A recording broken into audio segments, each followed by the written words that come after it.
Thank you, Lucy. Yes, I'm sorry, I will not speak about Bangkok today because we had to prepare that over the holidays.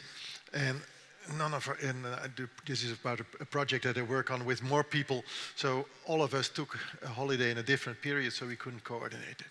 On the other hand, I think that might not be so bad because the project I'm gonna show you today fits the theme here maybe even better, the Anthropocene certainly, and also the idea of the polycephalum in a way, because it's a project in which we also invited several people. And it is certainly also about resilience. So it might be easier to use this.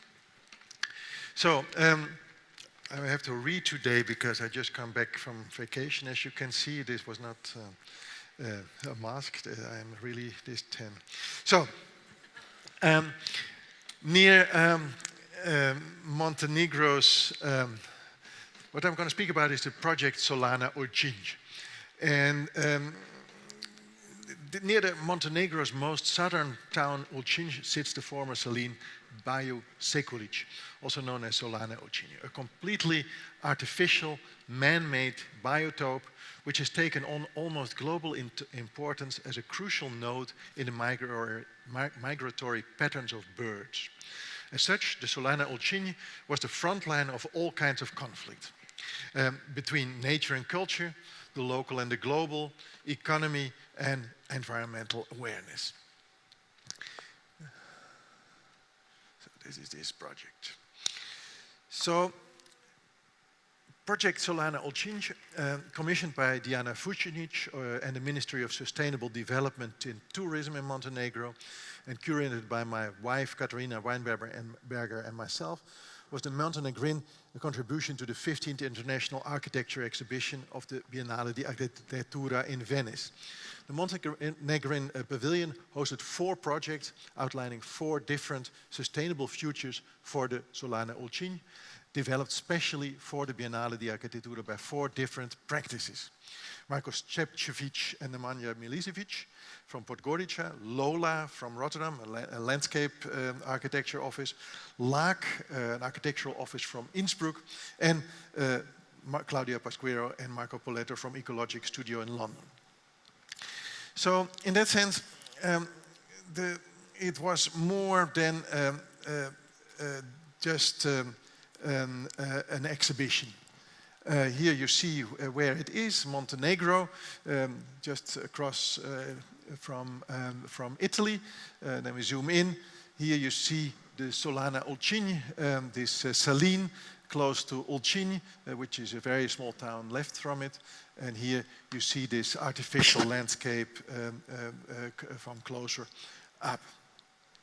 So what is really important, and it is so important because it is on a global scale, it is on this crossroad, crossing point of all these routes of migratory birds that go from Europe to Africa, that go from Europe even to Turkey and to Russia.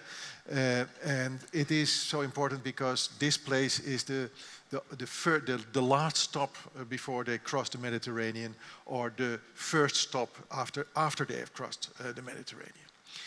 And I will explain you later why that happened. So this was the project. So it is more than just an exhibition. It was a real project to think and consider this very particular place in Montenegro. So it was also accompanied by 3 symposia in both Montenegro and in Venice. And the extended version of the catalog in Montenegrin was distributed with a national newspaper in all Montenegrin households. Now you see here the minister on the left. It is intriguing, of course, in Montenegro that the Ministry of Sustainability is also the Ministry of Tourism. But if you visit Montenegro, it will be very clear. Tourism brings in money and work, and at the same time tourism is kind of ruining all the resources that make Montenegro attractive for tourism. And on the right the opening the debate, you see an article by Diana Vucinic. You can also visit it on the website that I shown you before. The complete catalog is free for download, in which she explains in the typical way of the that belongs to these debates on sustainability in a very personal way, how she grew up next to the Solana Alcini and knows, let's say, that it is a real issue. So the aim of the project was to generate a national debate on the future of this Solana Alcini, which was in a state of total decay already and was further threatened by commercial interests. So what is this Solana Alcini? So here you see some of the decay already. With a surface with a surface of 14.9 square kilometers, the Solana Alcini was one of the largest salines in the Mediterranean region. It was a completely man-made artificial landscape which, founded in the 1920s, turned into a biotope of global importance. Looking for lands suitable for industrial salt production, the monopoly management of former Yugoslavia selected the area around the Zogansko Jezero Lake in the delta of the Bojana-Buna River and close to the Adriatic Sea. The lake had become already brackish because around the turn of the century a failed attempt had been made to drain it with a canal to the sea to put an end to malaria with fertile land. That attempt failed, relates to the fact that even though the lake appears higher than sea level, in fact it is in crypto-depression. This means that the bottom of the lake is lower than the sea level and immediately connected to the sea. Therefore, salt water is always pushed up from underneath. At the height of 253 meters above sea level, the plateau can become very hot and there is a constant wind. And these conditions are favorable for the evaporation of water, which is essential for the production of salt. So between 1926 and 1934, they built the first salt pans, buildings and machinery. And in 1935, the first salt was harvested. And over the course of its history, the size of the area was increased several times. The after effects of the last Balkan War, notably the international embargo related to it, the falling apart of former Yugoslavia and the political and economical transformations in Montenegro afterward, caused the Solana Alcini to go bankrupt in 2005. The salt production was no longer protected by a state monopoly and the value of salt on the world market had drastically decreased, with most of the world's salt coming from China these days. Therefore, the industrial salt production in the Solana had focused on what was no longer profitable.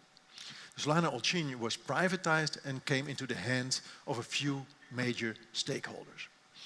Ever since, the status of the Solana has been unclear, which explains why it is in urgent need of renovation and reconstruction today. Its future was torn between the commercial interests of the current owners and the international pressure of conservationists, supported by the EU, to turn it into a nature reserve.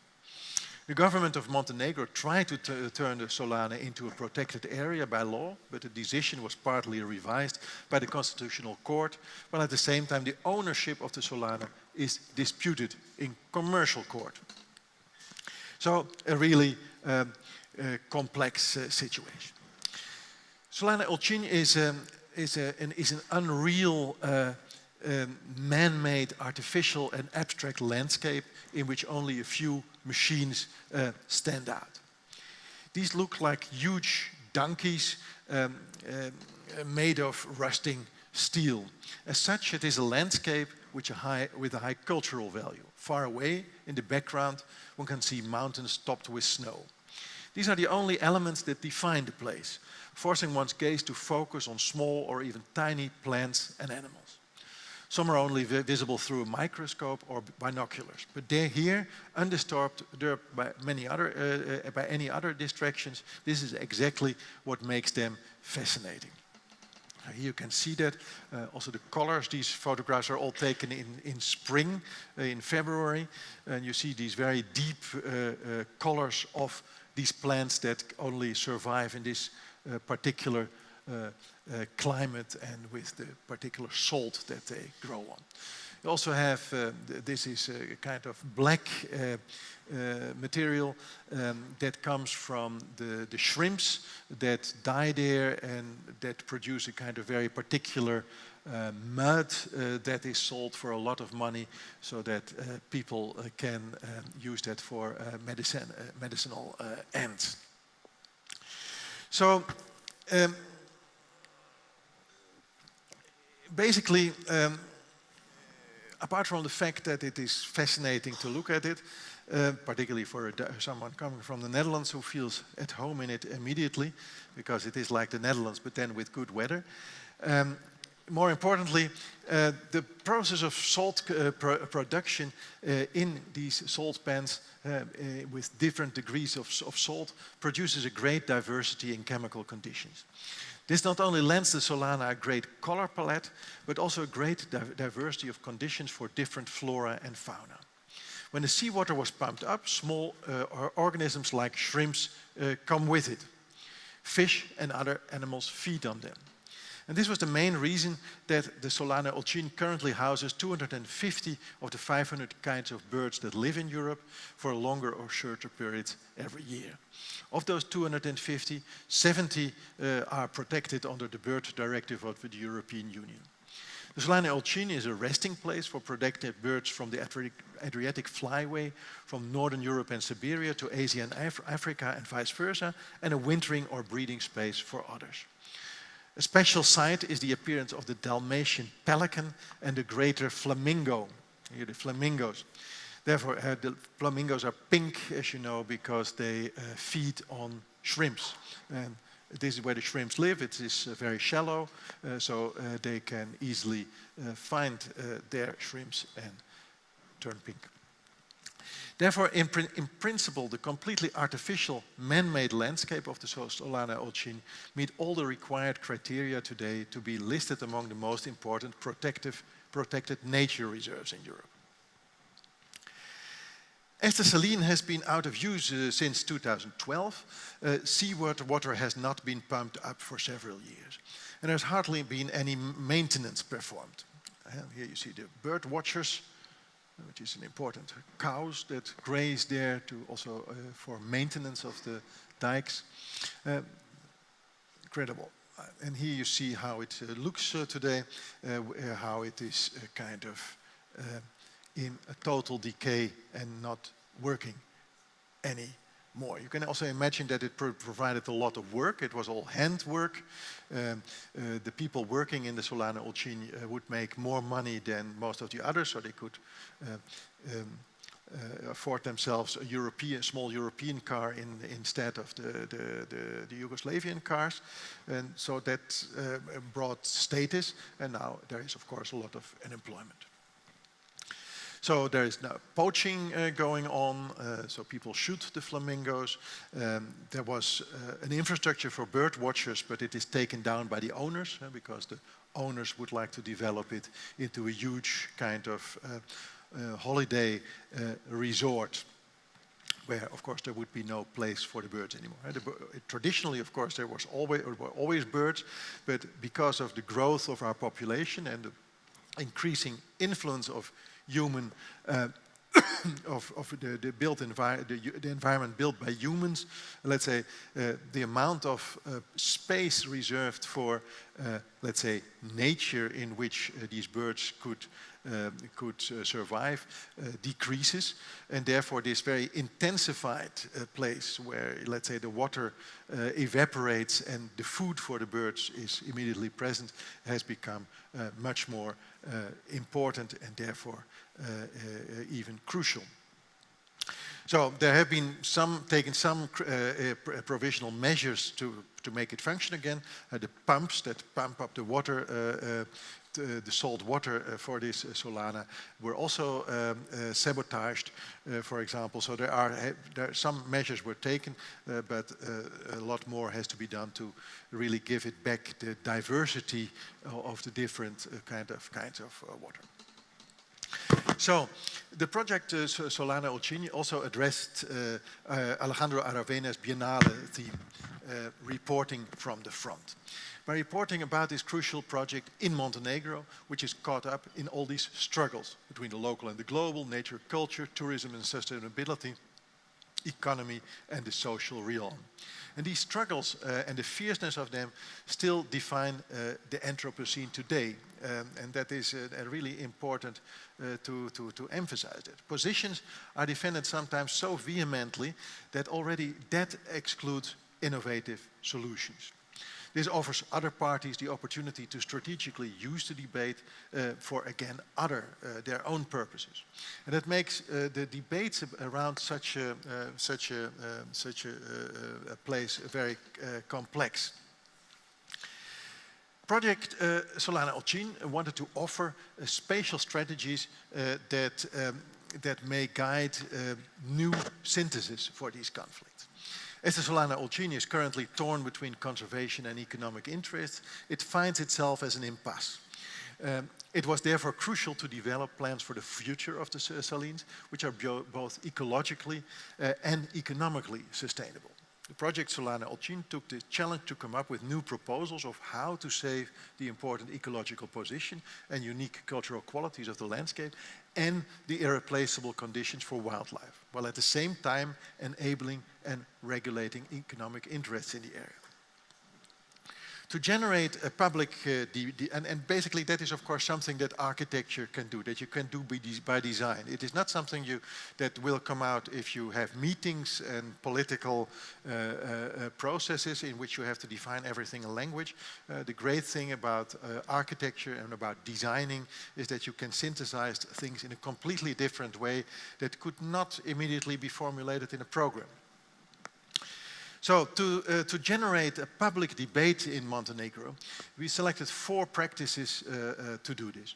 And all 4 of them represent very different positions in the field of landscape architecture and sustainable development. And we hoped that this would give a new input and thus enable to open and speed up the decision-making processes around the Solana. We hoped it would also stimulate the debate about architecture and landscape architecture in Montenegro and establish an international exchange. To enable an optimal exchange between the project Solana Olcin, regional, national and international audiences, 3 public symposia accompanied this fact and potential finding mission. So the first symposium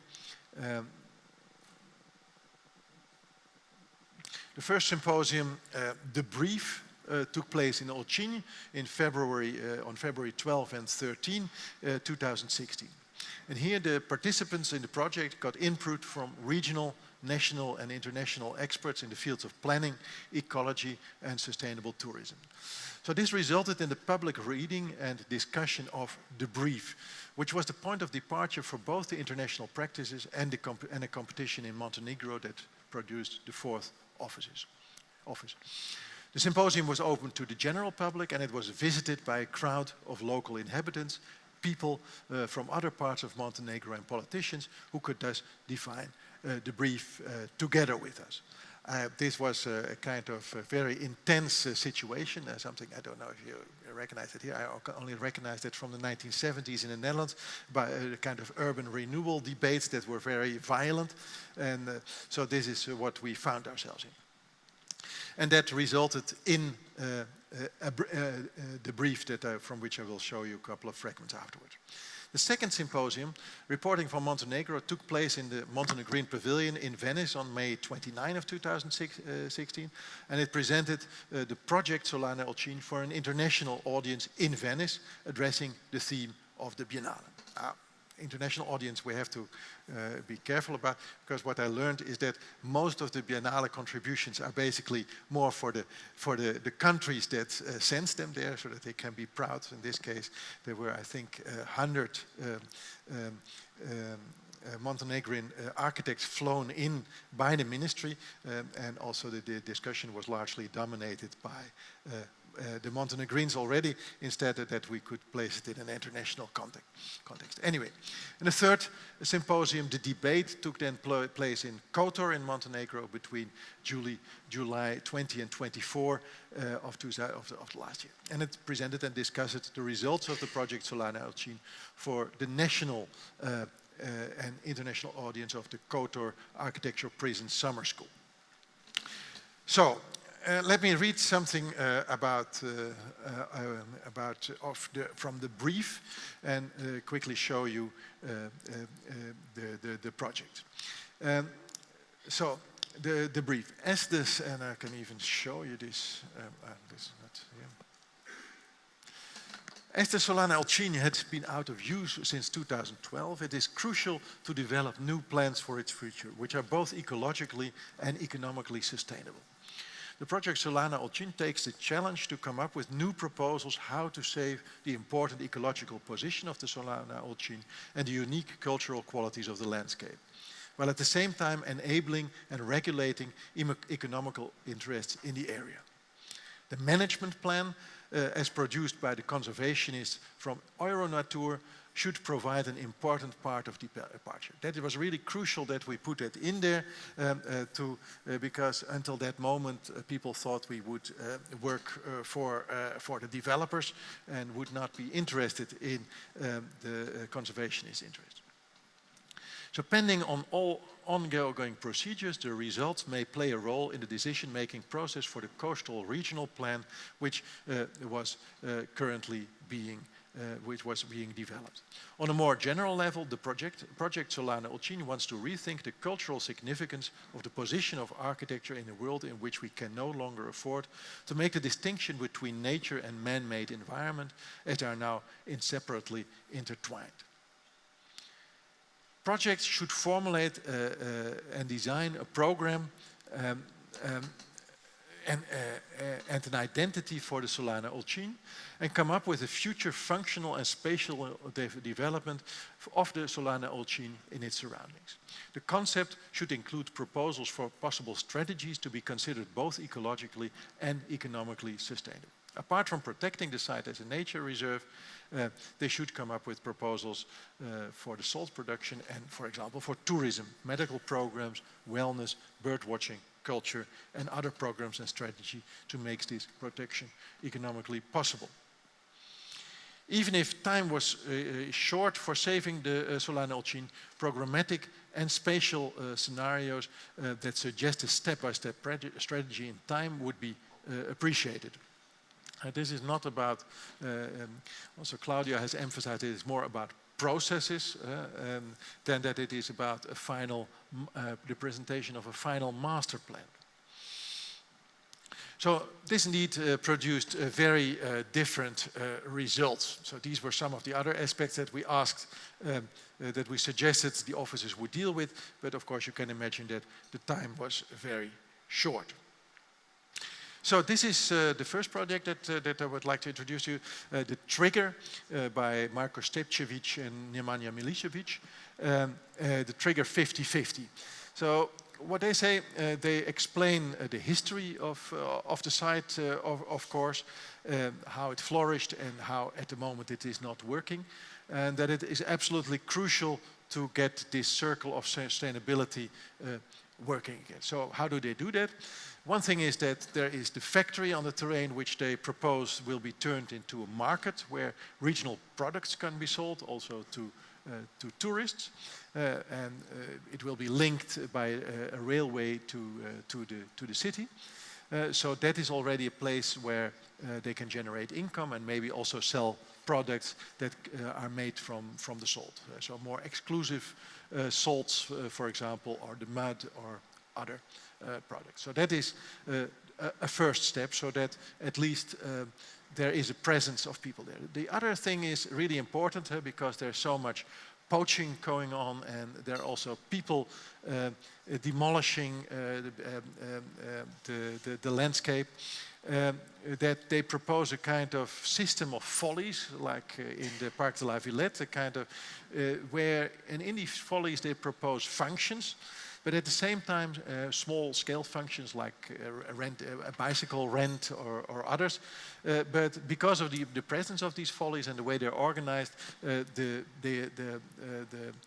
the people that manage them can also do some surveillance on the site, so that it becomes more difficult to get there. Also, because these follies kind of are also realized outside of the site, it will be anchored in the environment. So here you see these follies that are a bit higher, so that they also allow for observation. And then the last step is really important. You can imagine that pumping up this water is really expensive.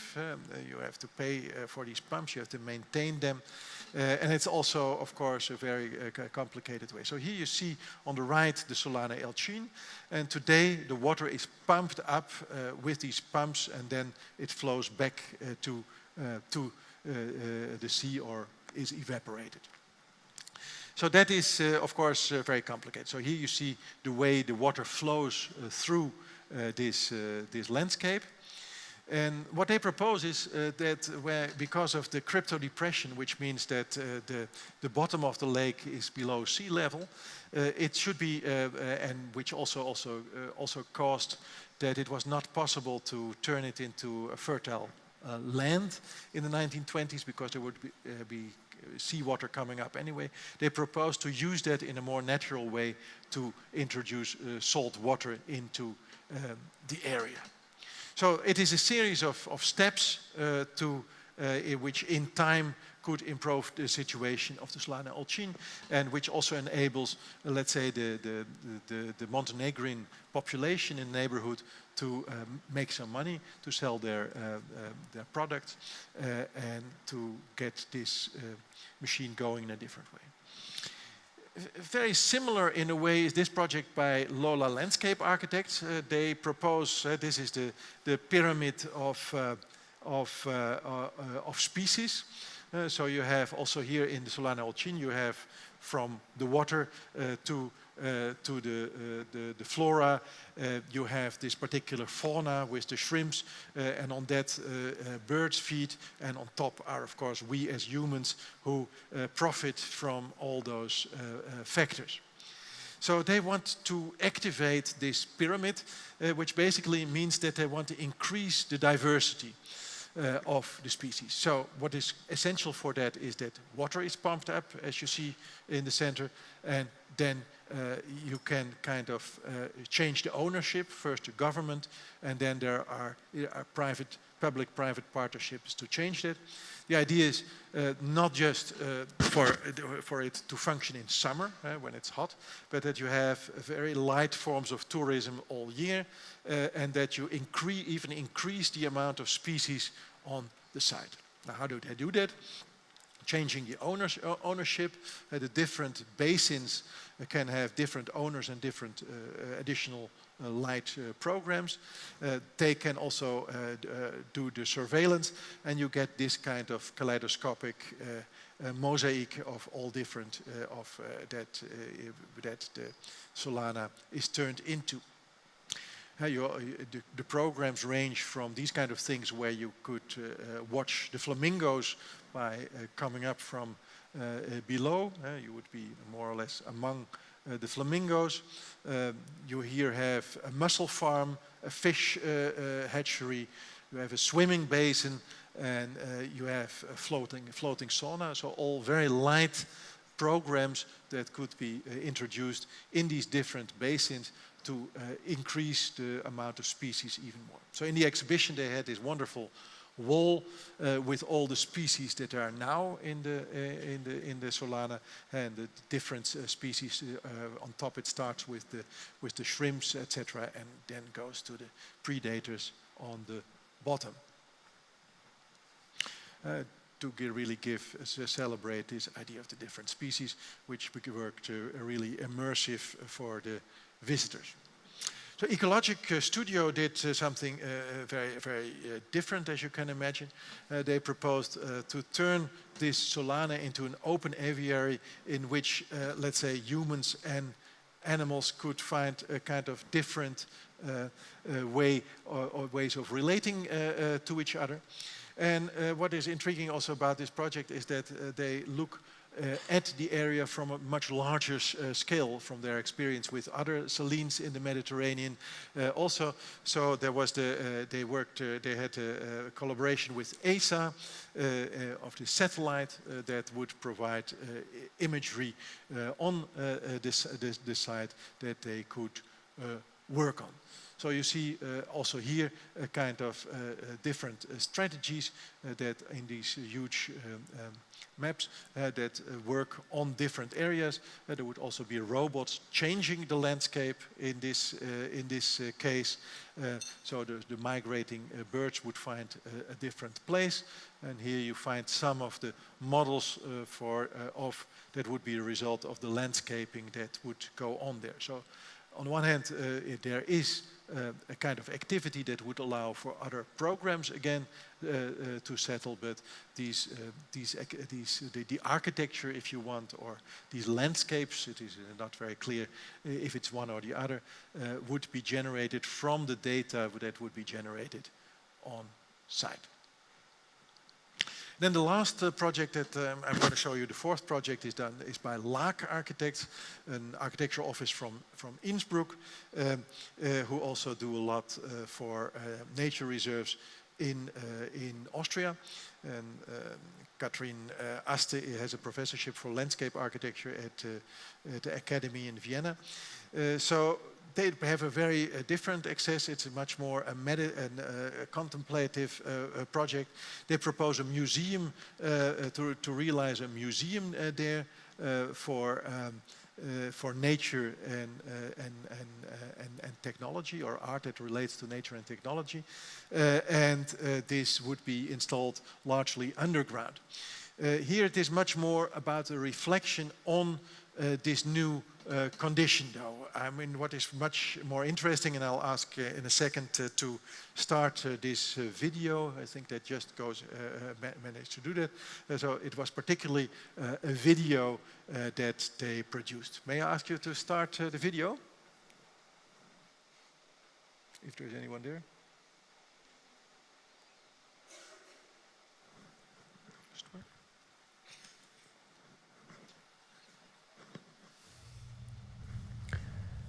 Coexistence. Oh, the image, please. We're venturing elsewhere without ever having made a step in this direction, and diving into an unknown dimension made of noise that turns into a visual experience. A multitude of points, point by point, once slacked and once ranked, scattered in the vastness. A synchronized generation of compression and resolution into a thousandfold. All these elements are visualizing a landscape in which well-known forms of accumulation are converging into a geometry of new structures. Fog, dust, agglomeration. The territory that we are prospecting is made by pulsating and dynamic elements. The landscape is going to unleash its own wasteland and mutate itself into a universe and a medium of new cosmology. Expansion, fluctuation, acceleration, center and periphery, singularity and multitude.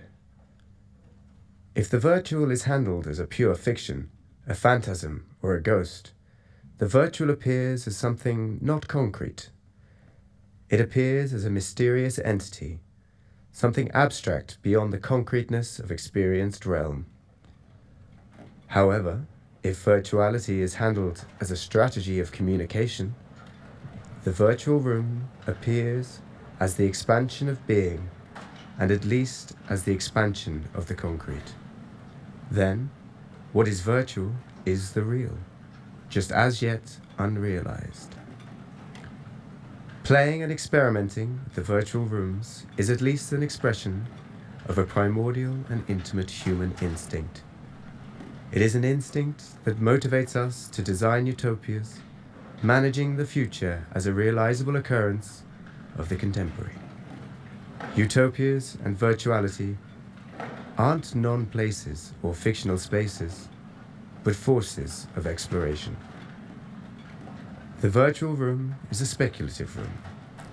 It is a poetic ability to take a glance from the future to our past, and realizing that this past is now.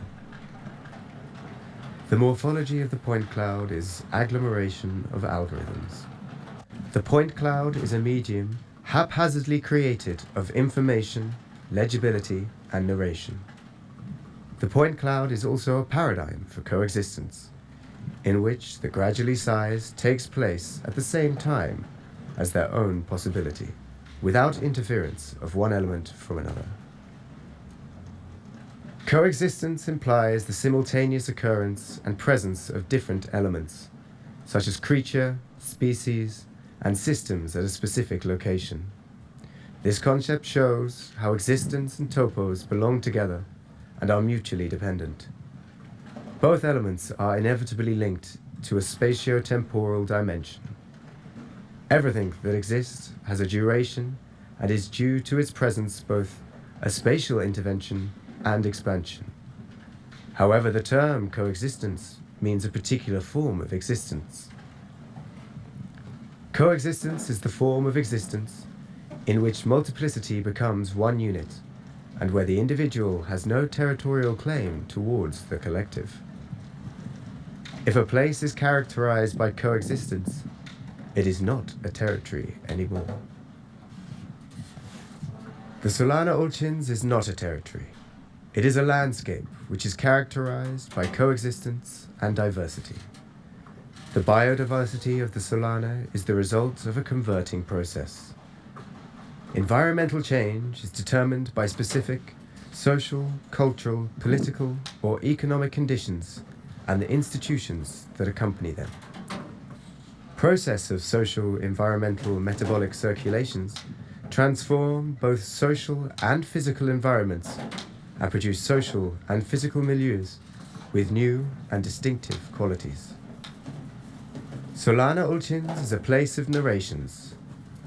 It is a narration of an area and its related fates. For this, Solana Ulchins is not only a singular space, but a symbol for other places worldwide with a similar story, and reveals at the same time the entanglement of the global into the local. This anti-territorial and virtual experiment would give new inputs for new ways of abstraction. In that sense, the Solana Ulchins is an example of the blurring boundary between the natural and the artificial, and it emphasizes the landscape as a composition of natural elements and as a socio-cultural idea. It invites us to perceive the qualities of this unified structure within which the coexistence of natural and artificial systems created a specific environment. The Solana Ulchins is a narrative interrelation between utopia and tragedy, between reality and fiction, that encourages its exploration. So, to be very brief to end it, because I went over time, as I can see. Of course, what is crucial about this is, let's say, the aesthetical approach and how important that is, and also how important digitization is there. It is completely based on a 3D scan of the site. And you see that it has a very contemplative nature. So I think indeed, and I agree with Claudia, that that is very important for the next couple of years to produce this new kind of awareness. Just a few remarks. I'll be brief.